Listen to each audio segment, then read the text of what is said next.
해봅시다. 화 있을 진저. 화 있을 진저. 예수님이 한 바리새인의 집에 식사 초대를 받으신 뒤 식사를 하실 때 손을 씻지도 않고 그렇게 식사하시는 그런 모습을 보고 바리새인이 이상히 여겼습니다. 왜 그러냐면 바리새인들은 식사하기 전에는 반드시 손을 씻는 일종의 결례입니다. 정결의 예식을 치르는 그런 습관이 있었기 때문입니다. 이렇듯 이상히 여기는 바리새인을 향해서 예수님은 너희 바리새인은 지금 잔과 대접의 겉은 깨끗이 하나 너희 속인즉 탐욕과 악독이 가득하도다 이렇게 책망하셨습니다. 그리고 이어지는 말씀들을 통해서 6가지 화를 선포하시면서 그 당시에 종교 지도자들이었던 바리새인 서기관들의 위선적인 신앙에 대해서 이렇게 고발하는 모습을 우리가 볼 수 있는데 이 말씀들을 살피면서 우리 믿음들을 좀 돌아볼 수 있게 되길 바랍니다. 아멘. 여러분 바리새인 서기관들은 신앙적 열심히 있는 사람들이에요. 근데 열심히 믿어도 책망을 받을 수 있습니다. 해봅시다. 열심히 믿어도 책망을 받을 수 있다. 열심히 믿으면 축복을 받을 것 같지만 오히려 예수님께서는 6가지 화, 하나님의 저주와 심판이 내려진다라고 말씀합니다. 하나님의 직분을 받고 열심히 교회를 위해서 하나님을 위해서 나름대로 열심히 일을 해도 오히려 축복이 아니라 저주를 받을 수도 있다는 겁니다. 그래서 우리가 열심히 믿는 것보다 무엇이 중요해요? 말씀대로 바르게 믿는 게 중요해요. 이해가 됩니까? 아무리 열심히 믿어도 바르게 믿지 못하면 지옥 갑니다. 그 열심히 오히려 많은 사람들은 멸망의 길로 이끌어요. 바리새인 서기관이 그랬고 오늘날 이단들이 그렇잖아. 그러나 열심히 좀 부족해도 바르게 믿기만 하면 말씀 위에 우리가 말씀이란 반석 위에 믿음을 세우면 그 믿음은 흔들리지 않는 거예요. 하나님의 심판을 이길 수 있는 겁니다. 바르게 믿읍시다. 이 사건들을 우리가 좀 돌아보면서 어떤 것이 주님께서 원하시는 믿음의 모습인지, 특별히 교회 안에서 직분을 맡은 사람들이 잘못하면 바리새인 서기관이 됩니다. 오늘날에도 보세요. 예수님의 제자가 아니라 바리새인 서기관과 같은 그런 목사들이 얼마나 많아요.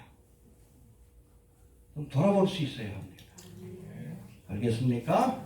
예. 먼저 37절부터 41절까지 결례에 관한 논쟁이 벌어졌는데 그 말씀들을 먼저 한번 살펴봅니다. 37절, 38절 봅시다. 시작. 예수께서 말씀하시되 바리새인 장로와 함께 점심 잡수시기를 청함으로 들어가 주셨더니 잡수시기 전에 손 씻지 아니하시는 이 바리새인이 보고 이상히 여기시라. 예, 여러분 바리새인한테 이 바리새파 사람이라는 뜻인데 이 바리새라는 뜻은 해봅시다. 초연한 사람. 모든 것을 이렇게 초연히 떠나 있는 그런 사람이다. 세속에 물들지 않는 사람이다. 그런 뜻을 갖고 있습니다. 그런데 이런 의미와는 달리 당시에 바리새인들은 오히려 이 장로들의 유전이라고 하는 율법이 아니에요. 율법에 더해진 겁니다. 하나님의 말씀에서 뭘 더하면 안 돼요. 빼도 안 됩니다. 더하면 재앙을 더할 것이고 빼면 생명책에서 이름을 뺀다고 그랬어요. 이게 장로들의 유전이 발전된 게 탈무드예요. 알겠습니까? 하나님의 말씀은 완벽한 겁니다. 여기에 뭘 더하거나 빼면 하나님의 재앙과 심판을 받을 수밖에 없어요. 여튼 율법의 말씀에다가 자신들이 만든 유전, 규례들을 더했는데 이 규례가 오히려 하나님의 말씀을 순종하는 데 방해가 되었다는 거예요. 이해가 됩니까? 아무튼 장로들의 유전이라고 해서 자신들이 만든 각종 규례들을 지키는 데 집착하는 모습을 보여주고 있었습니다. 이렇게 만든 규례 가운데 안식일에 관한 규례가 있고 그래서 안식일에 해서는 안 될 30몇 가지 규례들이 있는데 그거 다 지키려면 머리가 빠집니다. 그 다 지키면서 살아갈 수 있는 사람 없어요. 그리고 또 그런 규례 가운데 하나가 바로 식사 전에 반드시 이게 여러분 장로들의 규례고 당시에 바리새인 서기관들이 이것을 철저히 지켰습니다.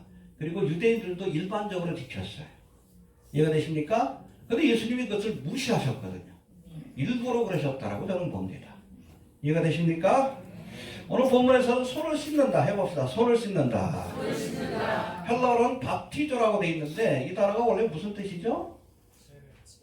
베프티스트, 베프티즘, 세례를 주다라는 뜻인데 문자적인 의미는 해봅시다. 물에다 무엇인가를 담그다. 이게 밥티조예요. 그러니까 손을 씻는다는 것이 식사 전에 손을 이렇게 씻는 게 아니에요. 거기 물이 있으면 거기다 한번 탁 담가가지고 일종의 의식을 치르는 겁니다. 근데 예수님 일부러 무시하신 거예요. 무시하신 겁니다. 이해가 됩니까? 예. 아무튼 이런 의식들을 치르고 식사를 하는 것이 일반적인 여러분 유대인들 사이에서 퍼진 습관이고 관습인데 예수님이 이런 규례를 무시하시고 음식을 드시자 이것을 이상히 여긴 겁니다. 아니 하나님의 종이라고 하는 분이 어떻게 이런 규례를 무시하지? 예, 이상히 여긴 거예요. 이렇듯 바리새인이 정결의 규례를 무시하시는 예수님의 모습을 보고 이상히 여길 때에 예수님은 여기에서 한 걸음 더 나아가 이 바리새인을 향해서 책망의 말씀을 주셔요. 그렇죠? 39절 한번 봅시다. 시작. 주께서 이르시되 너희 바리새인은 지금 장가와 세배를 거스르듯이 하나 너희 속인즉 하늘과 거기를 가득하다. 그렇죠. 바리새인들이 여러 가지 규례들을 만들어가지고 겉모습을 깨끗게 하는 일에는 그렇죠. 겉으로는 정결하게 보이는 일에는 힘을 쓰지만 정작 저들의 마음속엔 탐욕과 악독이 가득하다. 뒤에도 나오지만 훤칠한 무덤 같다는 거예요. 겉으로 보기엔 경건한 척하지만 겉을 씻는 데는 열심히 있지만 그 안에 뭔가 더러운 것들이 가득 차 있어요. 이게 바로 메스크레이드, 외식이에요. 가면을 쓰다. 여러분 신앙생활 잘못하게 되면 가면을 쓰게 돼요. 가면 쓰고 신앙생활 하지 마시길 바랍니다. 교회선 경건한 척하고 세상에 나가서는 그냥 세상 사람들하고 구분이 안 가. 그게 외식이에요. 메스크레이드. 예수님이 가장 미워하는 종교인들, 신앙인들이 바로 가면을 쓴 신앙인들이에요. 겉과 속이 달라. 겉으로는 경건한 척하면서 뒤에서 다 호박씩 가는 거예요. 그냥. 네?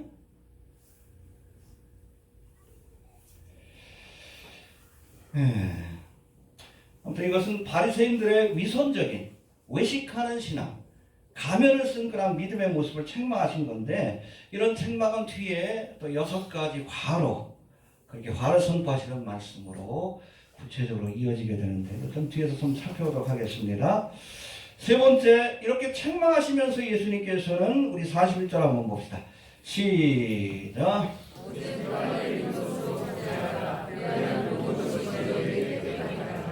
예, 자네 그 겉을 깨끗게 하는 일에 너무 집착하지 말고 정결의 식으로 그렇게 겉을 경건한 척 보이게 하는 일에 그렇게 너무 집착하지 말고 오직 안에 있는 것으로 구제하라.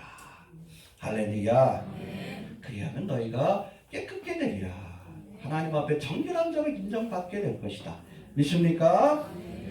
겉모습을 경건한 척 꾸미는 일에만 힘쓰지 말고 내면을 정결케 하는 일에 힘쓰라는 말씀인데 구체적으로는 뭐라고 하십니까? 그 안에 있는 것으로 구제하라.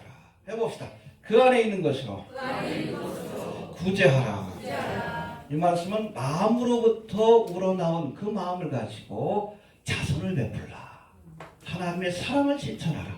할렐루야. 해봅시다. 마음으로부터 자선을 베풀라.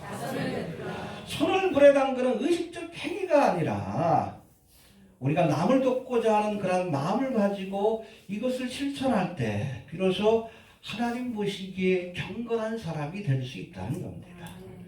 야고보서에도 나오죠. 1장 27절에 보니까 하나님 아버지 앞에서 정결하고 더러움이 없는 경건 곧 고아와 과부를 그 환난 중에 돌아보고 할렐루야.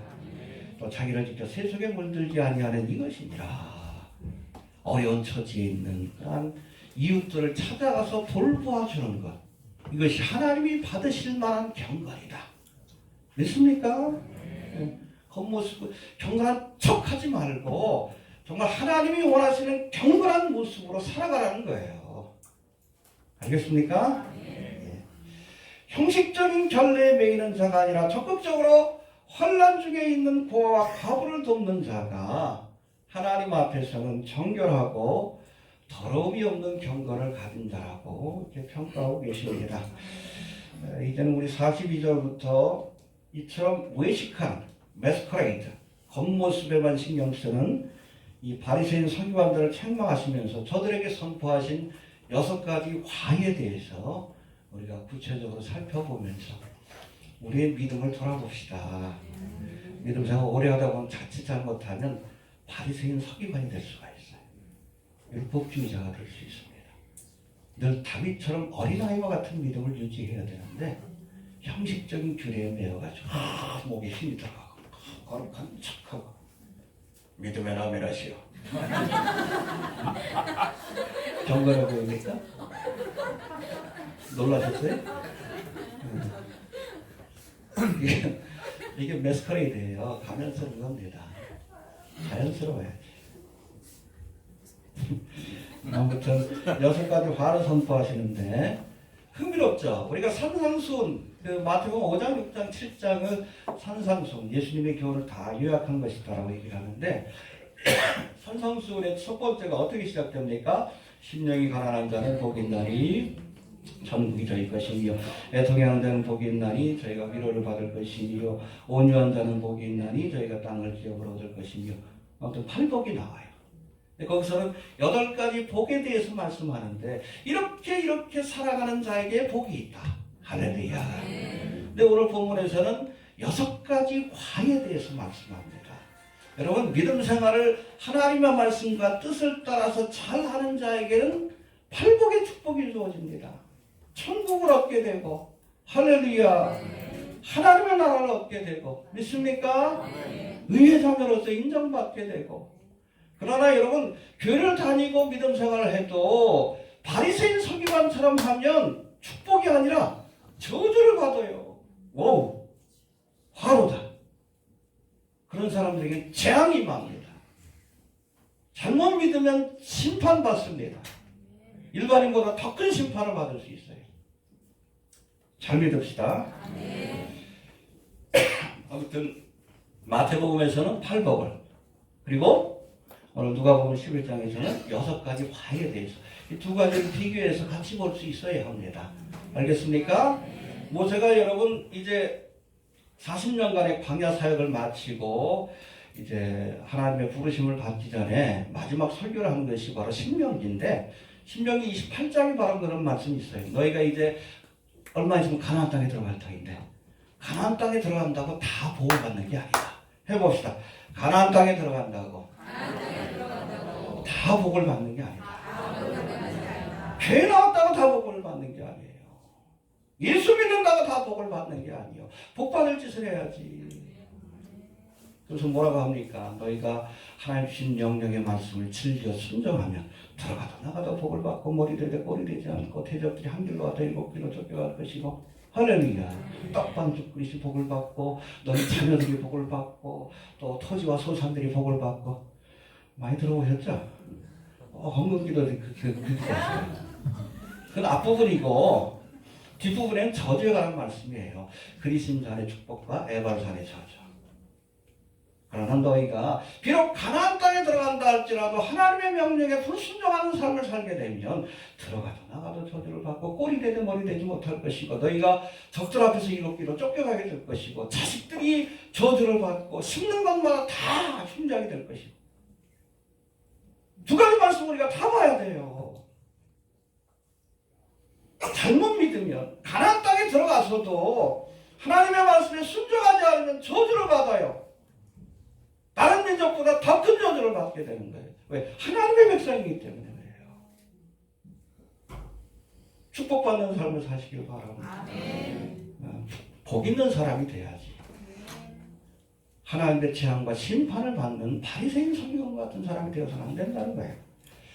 이해가 됩니까? 그런 의미에서 우리가 6가지 화에 대해서 살펴볼 테니까 42절 먼저 봅시다. 시작. 너희 바리새인이여 너희가 가까워 은행과 모든 죄를 실수를 공의와 하나님께 대한 사랑을 버리는 거다. 그러나 이것들은 저도 버리지 아니하여 하시리라. 예, 여러분 박하와 운양과 모든 채소 여기는 허브라고 되어 있어요. 이것을 11조를 드리되 보다 더 본질적이고 중요한 공의와 사랑, 이것은 버렸다라고 말씀합니다. 책망하시는데, 이 박하와 온양과 채소, 허브는 보통 이스라엘 백성들이 자기 집 앞마당 한 구석에다가 식사할 때, 요리할 때 거기에다가 양념으로 쓰기 위해서 기르는 것들입니다. 우리나라에도 그런 분들 계시죠? 네. 저희 집에도 마당에 고추 묘종 몇 개 심어놓고 상추도 심어놓고 뭐 반찬거리로 쓰려고 그거예요. 근데 바리새인 서기관들이 그렇게 텃밭에다가 양념으로 쓰려고 얼마 되지 않잖아. 그것까지 철저히 구별해서 11조를 하나님 앞에 드리면서 율법의 본질이라고 할 수 있는 공의와 사랑을 버렸다라고 이렇게 말씀하는 거예요. 이게 뭐예요? 다른 말로는 하루살이는 걸러먹고, 약대, 낙타예요, 낙타. 낙타는 꿀꺽 삼키는 그런 모순적인 모습을 보였다라고 이렇게 말씀하고 있는 겁니다. 알겠습니까?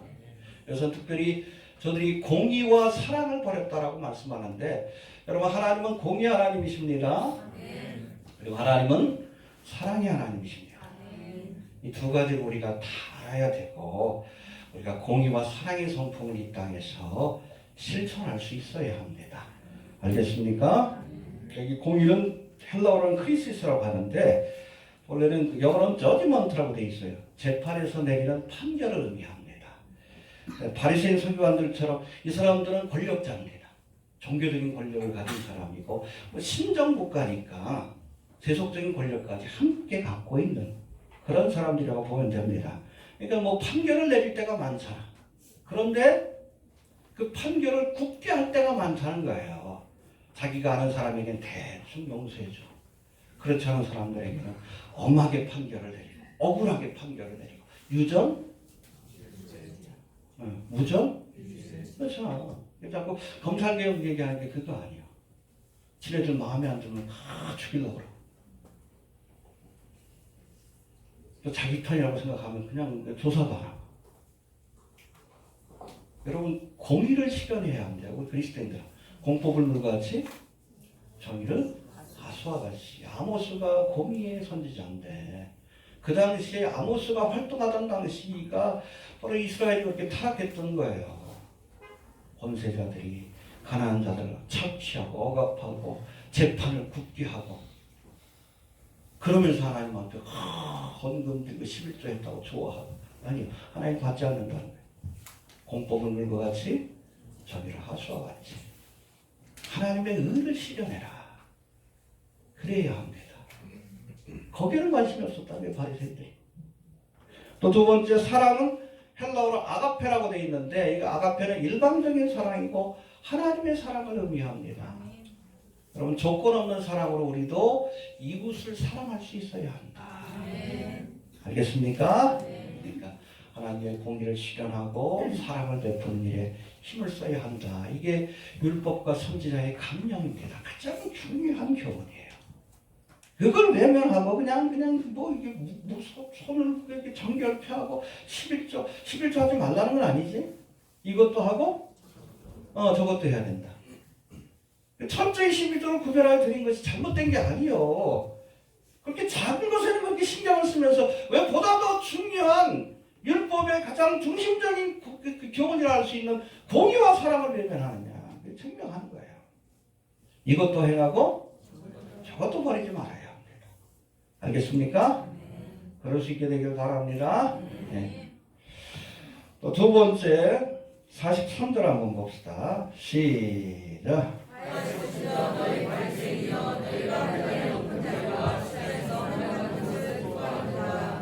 예, 여러분 말씀드렸지만, 여러분 교회 안에서 또 특별히 하나님 주신 모든 직분은 뭐하라고 주신 직분이에요? 섬기라고 주신 직분입니다. 우리나라는 근데 교회 직분을 자꾸 계급으로 여겨. 그게 기독교의 문화가 아니에요. 무슨 문화예요? 유교에서 온 거예요. 산업공상. 그래서 계급사회 아니에요. 유교사회 자체가. 기독교적인 문화가 아닙니다. 여러분 교환해서 주신 모든 직분은 다 섬기라고 주신 직분임을 기억할 수 있게 되길 바랍니다. 중직일수록 가장 낮은 곳에. 자, 여러분 저 평신도 위에 집사 있고 집사 위에 권사 있고 권사 위에 장로 있고 장로 위에 목사. 아니요, 반대야. 예수님이 수건으로 허리를 동이고 제자들이 발을 닦였듯이 가장 낮은 곳에서 섬겨야 될 사람이 바로 목사고 장로고 권사입니다. 그게 정상적인 거예요. 명예직이 아니에요. 섬기라고 주신 직분입니다. 알겠습니까? 네. 근데 이 바리새인 서기관들은 하나님 주신 직분으로 높아지려고 했어요. 응? 회당에서 높은 자리에 앉겠다고 서로 저거 하고, 어디 길거리 가면 남들이 아이고 선생님 그런 이야기를 듣기를 좋아했다는 게 명예요. 그러면 안 됩니다. 이름 없이 빚도 없이 낮은 곳에서 섬기다가 주님 앞에 설 수 있게 되길 바랍니다. 주신 직분을 가지고 명예를 탐하고 권세를 탐하는 자, 주님의 책망과 심판을 피할 수 없음을 기억할 수 있게 되길 바랍니다. 그 다음에 세 번째 바이스 진저 44절 봅시다. 시작. 바이스 진저 너희는 평토자는 무덤을 갖아서 의를 받은 사람이 알지 못하느니라.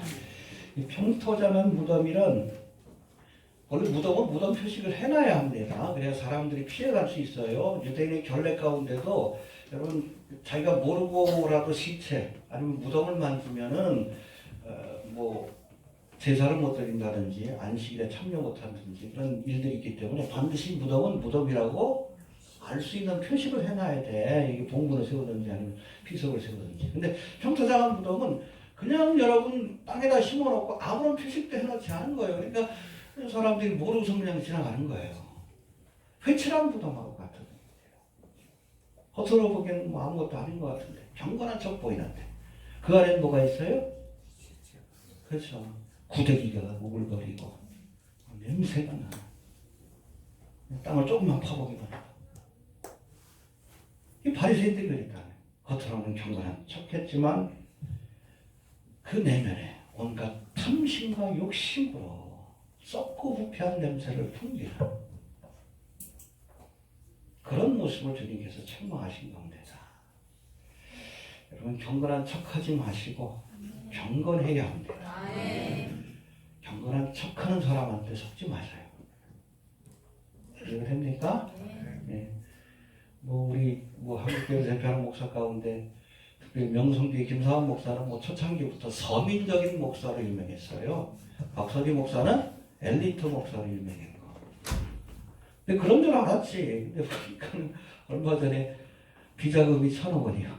서민적인 목사가. 네. 이게 평토장한 무덤입니다. 네? 서민의 모습으로 좋다라는 모습으로 1,000억 가진 서민이요.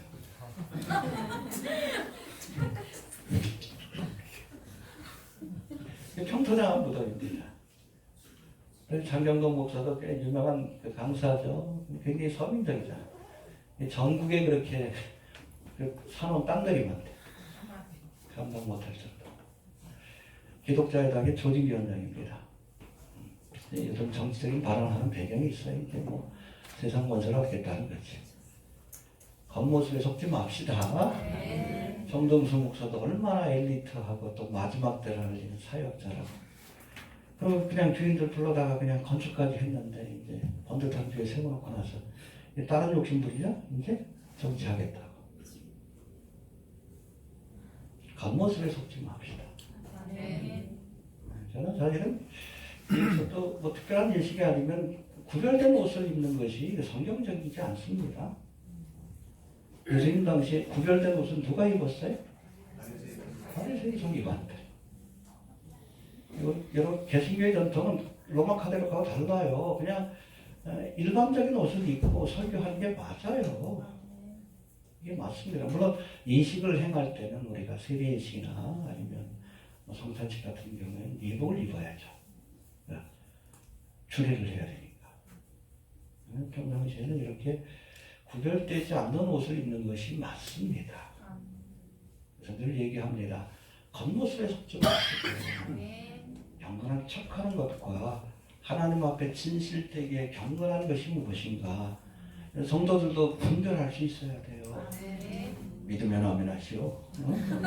목소리에 속으면 안 됩니다. 겉모습에 속으면 안 돼. 또 마지막 때가 돼서 워낙 거짓 선지자가 많으니까 가짜와 진짜를 구분할 줄 아는. 저도 뭐 얼마 전에 인터넷 사이트 보다 보니까 성경에 대해서 이렇게 쭉 강의를 해놓은 성경 공부에 대해서 좋은 애니메이션을 해서 만들어가지고 괜찮더라고. 듣다 보니까 조금 이상해. 근데 나중에 알고 보니까 안식교에서 만든 거야. 이게 한 6년, 7년째 지금 만들고 있는데 초창기 때는 그런 내용이 없어요. 보니까 나중에 들통이나 예수님을 소개하는데 전시한 속에 예수님 딱 있는 거 보였고 왜 이렇게 눈깔이 집착을 하는지. 어떤 분이 또 혹시 그거 모르냐고 그러길래 그거 안식교라고 했지. 안식교에서 만들었고요. 가짜하고 진짜가 참 구분하기 힘들어요. 갈수록. 예? 명품도 짝퉁들이 너무 잘 나오니까. 그러나 우리가 하나님의 말씀으로 분별할 수 있는, 그래서 영분별 연사를 써야 돼. 영분별 연사 뭐 귀신을 본다 그것보다 여러분 하나님의 말씀을 알면 보입니다. 성경에 다 나와 있어요. 가짜 선지자들 다 나와 있어. 말씀을 모르니까 그 분별을 못하지. 예전에 뭐 다미선님 나이 드신 분 아실 거예요. 그 이단인 거 왜 몰라? 그날과 것이는 모른다. 예수님 모른다. 안다 그러시니까 이단이지. 이단이 뭐예요? 99%는 맞는 얘기 하는 거예요. 당시에 여러분 이장님이 종말론에 있어서 가장 권위 있는 학자였습니다. 저희 학교 선배셔요. 저한테 편지도 오고 그랬어요. 입에. 제가 뭐 초창기 때 사역할 때 반갑다고 후배가 이러니라. 자기가 뭘 하는지를 몰라. 감옥까지 갔다 와서 99% 맞는 얘기 하기 때문에 넘어가기가 좋아요. 그 1%가 치명적인 거예요. 그렇잖아요. 여러분 쥐약도 쥐약 따로 있을 때는 효과가 없습니다. 그 누가 먹었어요? 근데 맛있는 밥과 빵에다가 그걸 섞을 때 99% 맛있는 음식에다 1%를 섞을 때 가장 효과가 있는 거예요. 그래서 이단이 여러분 위험한 겁니다. 차라리 불교니 뭐 이슬람교 우리가 거기 넘어가지 않잖아. 근데 99% 맞는 얘기를 해. 거기다가 치명적인 독약을 섞어요. 이데올로기라는 독약을 섞어놓고 거짓 교훈이라는 독약을 섞어. 그럼 다 죽는 거예요. 분별하십시오. 여러분 마지막 때 하나님께서 거짓 선자를 일하도록 퍼밋하십니다. 왜? 저들도 하나님의 도구요. 알 것과 가라지를 나누어. 기준이 뭐요? 말씀에 서 있는 사람과 그렇지 않은 사람들. 진리를 사랑하는 사람과 그렇지 않은 사람들. 여러분 말씀 안에 바로 서 있지 못한 사람들은 다 넘어가. 청와대 앞에서 집회하다가 그냥 부처님 만세 아멘 그러죠.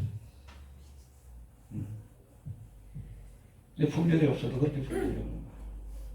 이데올로기에 취해가지고. 그러다 지옥 가요. 지옥 갑니다. 예수 믿어 구원 받습니다. 요한복음 보세요. 예수님은 말씀이에요. 말씀을 안 믿으면 말씀에서 벗어나면 그게 배도예요. 아포스톨시 배도입니다. 예수를 믿어야 구원 받습니다. 말씀을 믿지 않으면 지옥 가요. 네. 아무튼 섬기라고 주신 직분입니다. 예, 그 다음에 세 번째는 평토장한 보단과 같다. 겉모습에 속지 않길 바랍니다. 그리고 네 번째 화에 대해서 말씀하는데 우리 45절 46절 봅시다. 시작.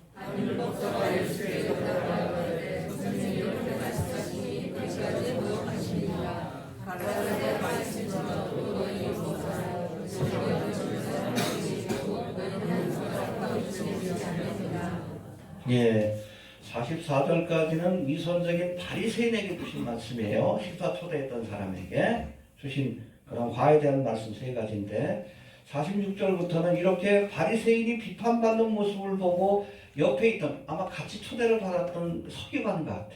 율법사인 것 같은데 그 사람이 나서가지고 화를 내는 거예요. 네, 화를 내는 겁니다. 이 율법사를 향해서 예수님이 이제 또다시 세 가지 화에 대해서 이제 선포하십니다. 오늘 본문에서 등장하는 율법사는 로이어입니다. 우리는 뭐 변호사라고도 해석하는데 하나님의 법을 다루는 사람이에요. 또 다른 데서는 스크라이브라고 합니다. 필경가라는 뜻인데 뭐 성경학자라는 뜻이 있습니다. 같은 뜻이에요. 율법사하고 서기관은 같은 뜻이다라고 이렇게 보시면 됩니다. 여튼 이 서기관은 일반적으로는 바리새인들 가운데 선택이 됩니다. 바리새인은 율법에 열심히 있는 사람들이기 때문에 그들 가운데 택함 받은 좀 똑똑하고 또 더 열심히 있는 사람들, 그런 사람들에게 율법사 혹은 서기관이라는 직책을 주어서 우리로 따지면 뭐 신학교 교수 정도죠.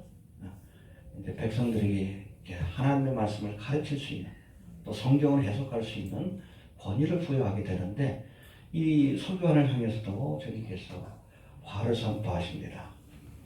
여튼 이렇게 율법을 가르치는 위치에 있던 율법사, 다른 말로는 서기관을 향해 예수님께서 세 가지 화, 어찌 보면 여러분 이거는 바리새인 가운데 율법사를 뽑는 거기 때문에 바리새인에게 주신 그런 책망의 말씀하고 같다라고 보셔도 됩니다. 이해가 되십니까?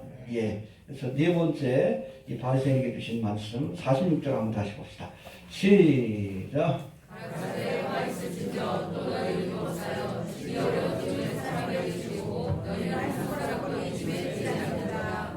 예, 이게 뭐예요? 너희 율법사여 지기 어려운 짐을 사람에게 지우고, 그렇죠? 지키기 힘든 그런 규례들을 백성들한테 강요하면서 정작 자신들은 싹 빠져나가. 안식일에 이렇게 지켜야 된다. 그러나 하나님의 일을 해야 되니까 그날은 내가 좀 빠질 수 있어. 자기는 예외 조항을 두는 거예요. 머리가 좋죠? 또 대표적으로 이 고르반이라는 제도가 있어요.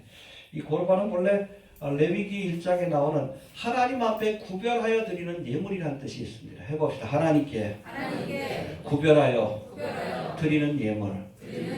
그게 바로 고르반이에요. 히브리어를 이렇게 또 헬라어로 바꾼 건데 그게 하나님 앞에 구별하여 드리는 예물인데 내가 만약에 소나 양떼가 있는데 사람들한테 여기 있는 양떼는 고르반했다. 하나님 앞에 구별하여 드렸다. 그러면 그것을 터치를 못합니다.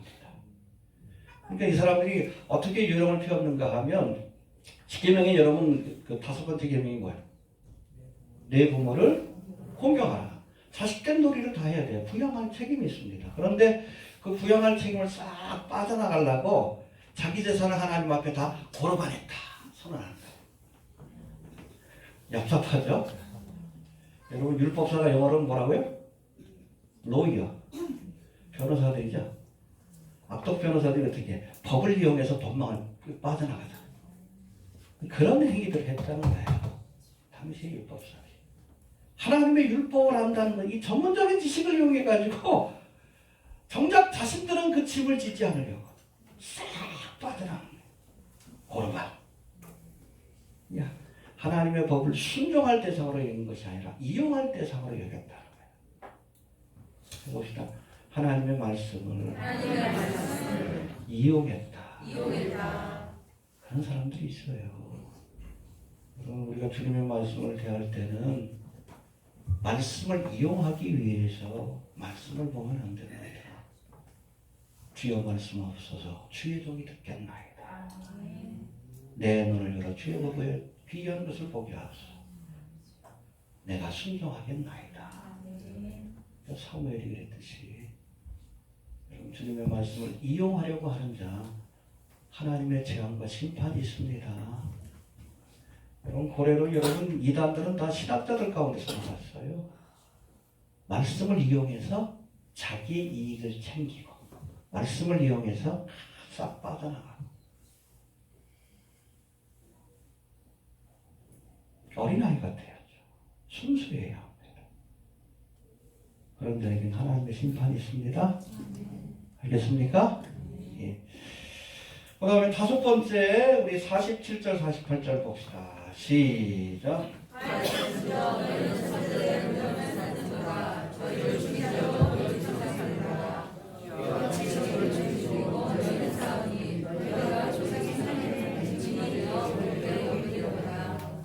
여러분 바리새인 서기관은 종교적인 권력을 가진 사람인데 뭐 세속적인 권력까지 함께 가졌다고 보시면 됩니다. 이스라엘 자체가 신정국가이기 때문에.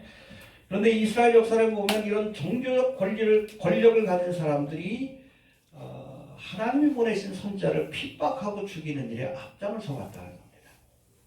가장 대표적인 이유는 자신들의 권력을 유지하고 지키기 위해서 그것을 비판하는 하나님의 선자를 핍박하고 죽이는 일들을 해왔다는 거예요.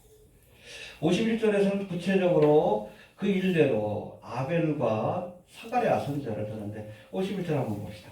시작.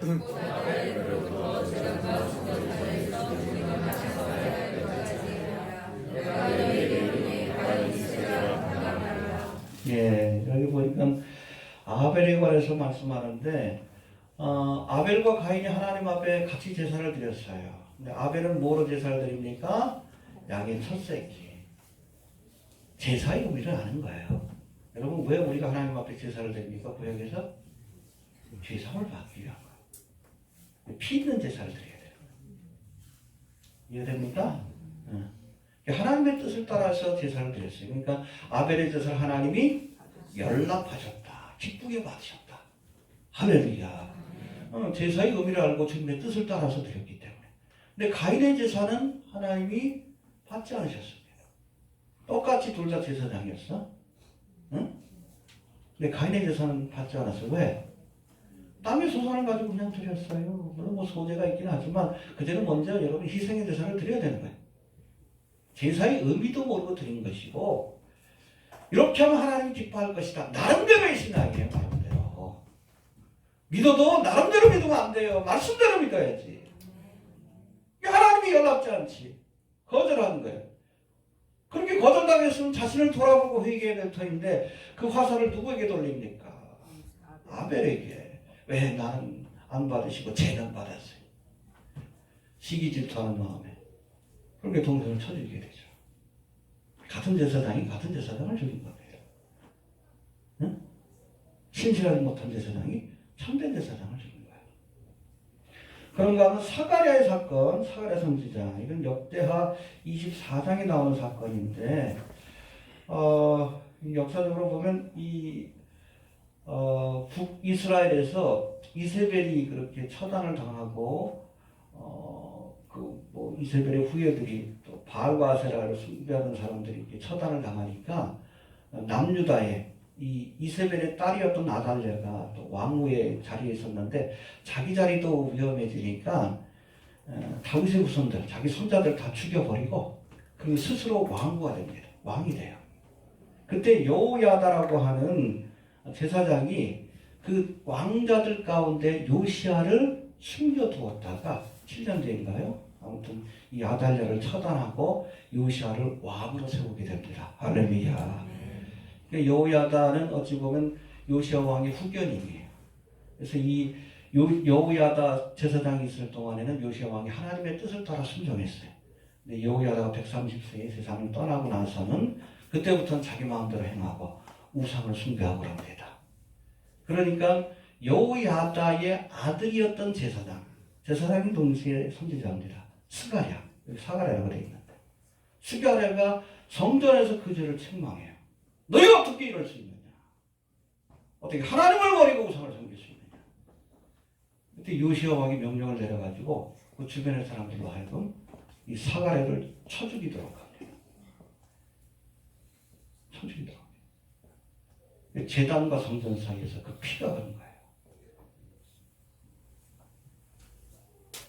이 사건도 똑같아요. 같은 제사장이 제사장을 죽인 거예요.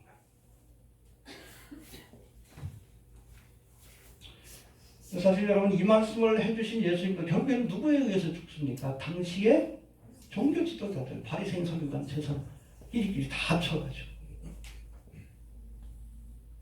왜 죽였어요? 두 가지 이유가 있습니다. 첫 번째는 시기심. 지네들은 못하는데 예수님 하시거든. 지네들은 거룩하지 못한데 예수님은 거룩하시거든. 자기들 따르던 무리들이 다 예수님께 가. 종교적 권력, 자기 자리가 위험해지니까 그 때문에 예수님을 죽이려고 한 것이고 또 예수님의 존재 자체가 저들에게 위험 요소가 되는 거예요. 여러분 보세요. 우리가 회색 종이를 검은 종이 옆에다 갖다 두면 어떻게 보여요? 좀 하얗게 보고 깨끗해 보여요. 그런데 이 회색 종이를 아무런 흠도 없는 백지 옆에다가 두면 검게 보여요. 예수님이 백지와 같은 분이거든. 죄도 없으시니까. 그전에는 그냥 뭐 죄인들 사이에 있으니까 조금 더 의롭게 보였어. 정결의식도 취하고 뭐 11조도 하고. 의로운 건 아니죠. 근데 정말로 정결하고 의로우신 예수님 옆에 서니까 자신들의 불의한 것들이 드러나. 자신들이 얼마나 위선적이고 외식하는 자고 욕심이 많은 사람인지 예수님의 삶을 통해서 드러나는 거예요. 그러니까 견딜 수가 없는 거예요. 빛이 비추되 어둠이 빛을 싫어했다고 했어요. 어둠의 일들이 폭로가 되니까. 그렇게 폭로가 되면 해야 할 일이 뭡니까? 회개하는 거지. 회개하는 것이 아니라 오히려 빛의 심지름을 죽여버리는 거예요. 교회 역사뿐 아니라 성경 역사뿐 아니라 교회 역사에도 그런 일들이 반복되어 왔어요. 특별히 여러분 1517년 종교개혁이 일어나고 나서 로마 카톨릭에서 반종교개혁 운동이 일어나죠. 개신교인들을 죽이기 위해서. 그때 만든 조직이 뭐요? 예수회. 루시퍼를 숭배하는 예수회. 참된 하나님의 사람들이 일어나니까 자신들의 존재가 얼마나 추악한가가 드러나는 거예요. 그러니까 참된 하나님의 사람들 죽이겠다고 예수회를 통해서. 지금 프란시스 교황이 2000년의 교회 역사, 가톨릭의 역사 속에서 최초의 예수의 출신의 교황입니다. 아주 위험해요. 얘가 권력을 잡게 되면 뭐 7년대 관란태라고 하거든요. 그리스도인들을 다 죽여버릴 겁니다. 근데 지금 그러고 있어요. 종교통합 운동을 하고 있는데.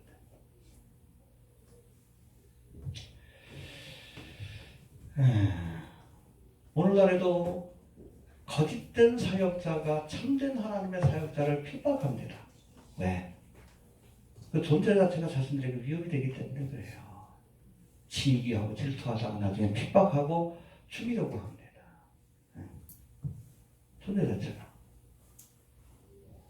제 블로그 제 이름 한번 쳐보세요. 다 빨갱이라고 쳐주세요. 이단이라고 쳐주세요. 그냥 가만히 있었으면 그냥 그 사람들도 그냥 좋아라 했을 거예요. 비판하니까 싫어하는 거예요. 근데 어떻게 비판을 안 해? 에?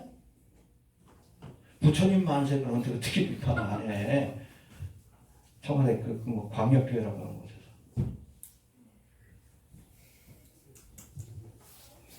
왜 교회가 정치에 그렇게 들어가요? 종교분리 원칙을 지켜야지.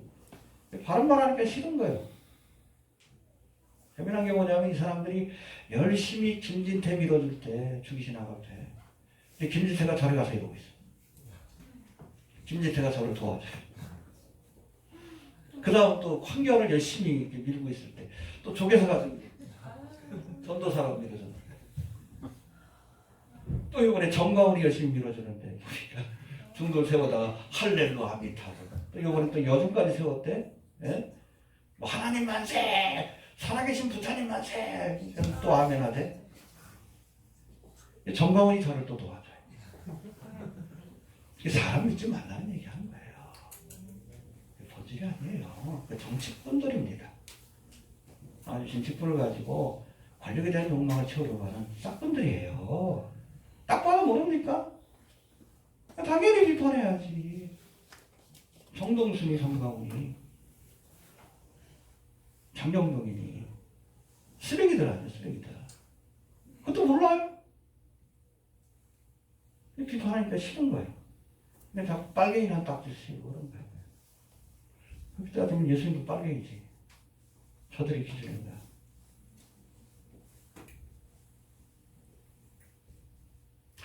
악인은 의를 싫어하고 의는 악인을 미워한다 그랬어요. 자문에. 미움받는 게 당연합니다. 네. 그러다가 권세를 잡으면 결국에는 바리새인 서기관처럼 진실한 하나님의 사역자를 죽이려고 합니다. 아마 정가훈이 권세를 잡으면 죽창 들고 올 거예요. 그 사람들. 네? 그럴 겁니다. 빨갱이 잡겠다. 우리 교회가 축창 들고 온 거예요. 이게 여러분 정치에 미치는 사람이 좀 무서운 거예요.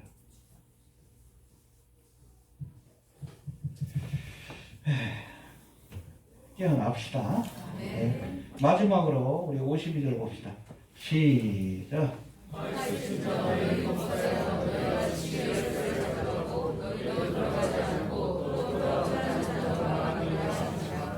예, 지식의 열쇠를 가졌다는 것은 하나님의 말씀을 풀 수 있는, 또 가르칠 수 있는 그런 공식적인 그 직책을 가졌다는 거예요. 근데 이 말씀을 제대로 가르치지 않은 거예요. 자기들도 들어가지 않고 백성들도 들어가지 못하게 하는 겁니다. 알겠습니까? 여러분 마태복음 23장 22절에도 보니까 해봅시다. 서기관과 바리새인들이 모세의 자리에 앉았으니 저 말씀을 가르치는 자리에 앉았다는 거예요. 실제로 여러분 여기 이스라엘 가보면 모세의 자리가 있어요. 저는 보진 못했지만 가버나움까지 제가 봤습니다. 정수리한테. 그 위쪽에 보면 고라신이라고 성기 나오죠. 바이스죠 고라신 그죠? 베세다야. 고라신이라는 그런 마을이 있는데 거기에 회당이 있어요. 오래된 회당. 거기 보면 한쪽에 돌로 된 의자가 있는데 그게 바로 모세의 자리입니다. 거기는 여러분 공식적으로 바리새인 서기관과 같은 랍비들만 앉는 자리예요. 그러니까 공식적인 말씀을 가르칠 수 있는 그런 공식적인 직함을 가진 사람이 그 자리에 앉아서 회당에 모인 사람들한테 설교를 하는 겁니다. 성경을 풀어주는 거예요. 근데 그 자리를 지네들이 딱 차지하고 있으면서 하나님의 말씀을 제대로 안 가르쳐요. 하나님의 말씀을 제대로 가르치고 예수님이 메시아인 거 알 텐데 이사야 53장만 봐도 알잖아. 말씀을 제대로 안 가르쳐. 오늘날도 마찬가지예요. 여러분 목사라고 그러면 신학자라고 그러면 하나님의 말씀을 가르치는 모세의 자리에 앉은 사람들입니다. 그 사람들이 말씀을 제대로 가르쳐야지. 특별히 주님 오신 날이 갖고 여러 가지 성경의 예언들이 지금 실현되고 있잖아요. 그걸 가르쳐야지. 제가 말씀드렸죠. 성경 전체의 5분의 1이 여러분 종말에 관한 말씀이에요. 지금 눈앞에 펼쳐지고 있잖아요. 곡과목의 전쟁이 눈앞에 와 있고 지금이 로세 때가 아닙니까? 동서이가 창궐하고 있고 처처의 전쟁과 지진과 기근과 원역의 소식이 들리고 그럼 그 모세의 자리에 앉았으면 목사들이 가르쳐야 될 거 아니에요. 근데 왜 안 가르쳐? 배우려고도 하지 않아. 뭘 배워야죠? 내 백성이 지식이 없어만 한다는 건데. 그게 바로 소경이 소경을 인도하는 거예요. 차라리 그 자리에 앉아있지 않으면 심판이 없어. 근데 말씀을 가르쳐야 될 자리에 앉아있으면서도 그걸 제대로 가르치지 않아. 자기도 멸망하고 따르는 무리들도 같이 멸망하는 거예요. 구덩이에 빠지는 거예요. 제가 늘 얘기를 합니다. 일반인들이 여러분 의학 지식이 없는 건 죄가 아니에요. 그냥 의사가 의학적인 지식이 없어서 사람을 죽게 만들었다. 심각해요. 과실치사합니다. 의도한 것은 아니라 할지라도. 목사가 성경을 모른다. 죄예요. 힘써 영어를 알기 위해서 애써야 합니다. 저도 뭐 관련된 사역할 때 정말 요한계시록이나 뭐 이 말씀에 대해서 너무 자료가 없으니까 그게 다비석의 영향이에요. 나름대로 그냥 부딪혀가면서 잘 못하는 영어지만 그걸 찾아보고 자역 찾아보고 그래서 정리한 것들 이건 나만 알면 안 되겠구나. 보고 들은 것을 내가 말하지 않을 수 없다. 그래서 사실은 유튜브 사역, 블로그 사역이 시작이 된 거야. 가르쳐야 되겠다. 그래서 초창기 때도 사실은 세미나를 시작했어요. 목사님들을 위해 월요일 날은 쉬는 날이니까 안 와? 배우려고 하지 않습니다. 시작할 때는 구름대같이 몰릴 줄 알았어. 안 와요. 관심도 없어. 하나님 나라에 관심이 없어요. 또 마지막 때를 깨달았다는 사람들은 뭐 박근혜 탄핵 또 터지고 나니까 또 정치 쪽에 그냥 팍 몰려가가지고 그게 뭐 중요하다. 황교안이 되든 문재인이 되든 뭐 중요해. 왜 황교안을 믿어요? 왜 문재인을 믿어? 예수를 믿어요. 어차피 망할 텐데. 주님 오시면. 대한민국도 심판받아요. 어차피 장망상하니까. 모세의 자리에 앉았으면 말씀을 가르치는 자리에 앉았으면 제대로 가르쳐야지. 여러분 말씀을 가르치는 모세의 자리에 앉아서 하나님의 말씀을 제대로 가르치지 않으면 몰라서 그랬든 뭐하든 화했을지어다. 하나님의 재앙과 심판을 피할 수 없다. 그래서 뭐 그런 농담삼아 그런 얘기 하는 겁니다. 천국에 가면 목사들이 드물대.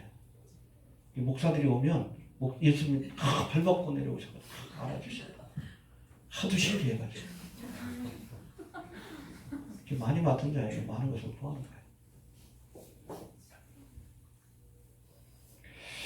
네, 정리합니다. 박하와 운양과 최소의 11조를 드리면서 공의와 사랑을 버린 자, 그렇죠? 하루살이는 걸러먹으면서 율법의 가장 중심적인 공의와 사랑, 이 약대를 그대로 삼키는 자에게 화가 있습니다. 또 하나님의 직분으로 높아지려고 하는 자, 여러분 직분은 다 섬기는 직분입니다. 낮은 곳으로 내려가야 합니다. 평토장한 무덤처럼 위선적인 삶을 사는 종교예요. 거룩한 척하면서 온갖 더러운 욕심을 마음속에 품고 있는 자다. 또 자신이 가르친 것도 행치 않는 자. 교인들한테 열심히 가르치면 지는 안 해. 시기심으로 인해서 참대 하나님의 사람들을 핍박하고 죽이는 자. 그리고 마지막으로 소경을 인도하는 소경처럼 말씀을 가르쳐야 할 위치에 모세의 자리에 앉아 있으면서도 말씀에 무지한 자. 그런 자에게 화가 있다라고 말씀합니다. 사실은 두려워요. 저도 말씀을 가르치는 목사의 위치에 있기 때문에 아주 두려운 말씀인데, 그래서 재앙을 받지 않으려고 늘 자신을 살핍니다. 우리도 위선적인 바리새인의 신앙이 아니라 신실한 믿음으로 하나님 앞에 바로 설 수 있게 되길 바랍니다. 주신 말씀 듣고 기도합니다. 주의 오심이 임박합니다. 주님 오시기 아름다운 복받을 만한 믿음상을 할 수 있습니다.